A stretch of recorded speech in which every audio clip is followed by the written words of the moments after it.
Hey everyone, I got before me the ROG Zephyrus G14 with its brilliant anime matrix display. This light-up lid is just brimming with customizable possibilities, so why don't we take a deep dive into the software so we can learn how to make this ROG Zephyrus our own.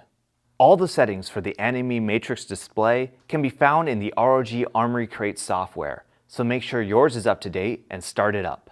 Click on the Devices tab on the left and select Anime Matrix. Here you can see all the controls for the display. Up here we have the tabs for Animation Mode, System Mode, Audio Mode, and Preference Settings.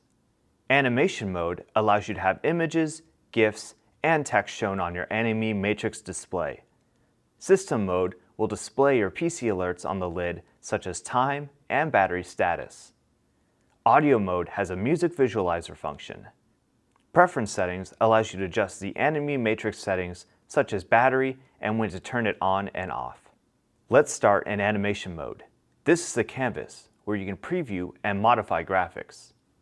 Directly above it is a toolbar for importing images, altering image size, a rotation tool, toggling animation loops, and adjusting animation speed.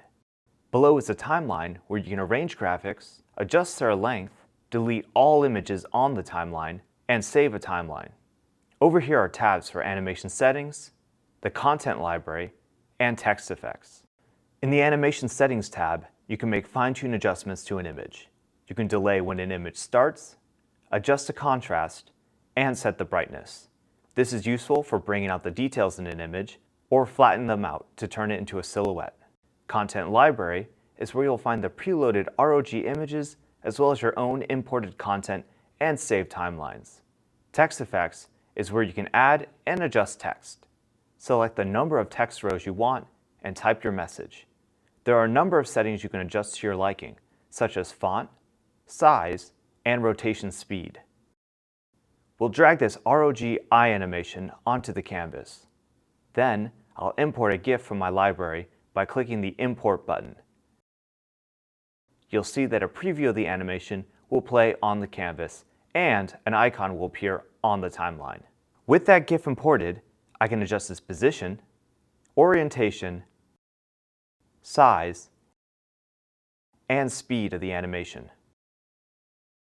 On the timeline, I can adjust the length of each animation, set individual animations to loop, and set how many times an animation will loop. The buttons down here allow you to control the animation preview on your canvas. You can start the preview by clicking the play button and jump around using the next and previous animation buttons. To clear your canvas, you simply click the trash can icon. If you want to save a timeline, you click the save icon. This will add the timeline to your content library where you have quick access to it. Up at the top, we can explore the other anime matrix modes, like the system mode. Here we can have the display light up to alert you of incoming mail, the time, battery level, and the date. The audio mode allows you to show off your music like never before. Choose an audio visualizer you want to display and select your audio device. On the lid, you'll get a cool light show to go with your music or other audio. You can also combine the audio visualizer with text. Lastly, we have the preference settings. It allows you to toggle the anime matrix display on and off, as well as adjust power and sleep options. It's really easy to get amazing results when you're customizing your anime matrix display. I can't wait to see all the creative ways people customize their G14s. So thanks for watching, and be sure to share your lighting creations with the world.